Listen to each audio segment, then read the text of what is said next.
ओ अज बीमारी वही छॾे महबूब जे दीदार में। अज बीमारी वही छॾे महबूब जे दीदार में। कुर्बान थिया तंहिंजा रता, कुर्बान थिया तंहिंजा रता, कोन्हे को घटे इक़रार में। अज बीमारी वही छॾे महबूब जे दीदार में। अज बीमारी वही छॾे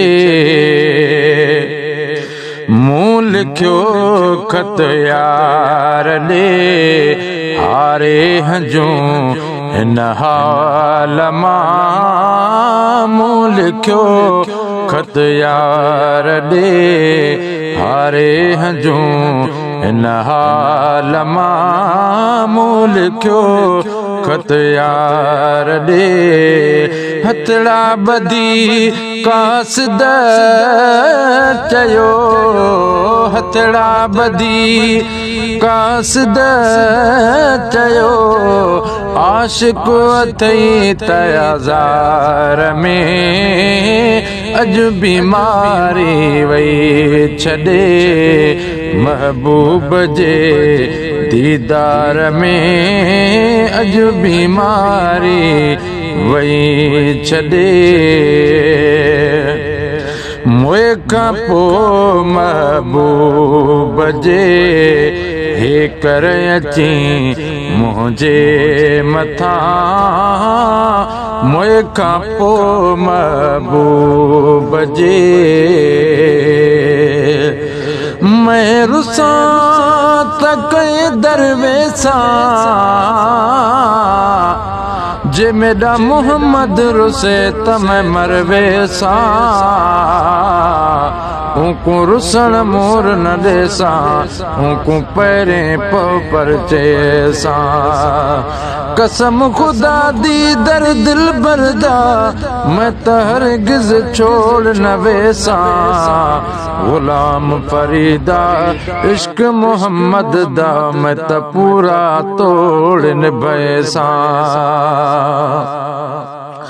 मोए खां पोइ महबूब जे हे कर अची मुंहिंजे मथां। मोए खां पोइ महबूब जे यकदम उथी सजदो कयां, यकदम उथी सजदो कयां, तोड़े हुजां मां मज़ार में। अज बीमारी वही छॾे महबूब जे दीदार में। अज बीमारी वही छॾे कुर्बान थिया तंहिंजा रता, कोन्हे को घटे किरार में। अज बीमारी वही छॾे अनवर चवे सारी ख़ल्क़ में तजलो शम इज़हार थियो। अनवर चवे सारी ख़ल्क़ में तजलो शम इज़हार थियो।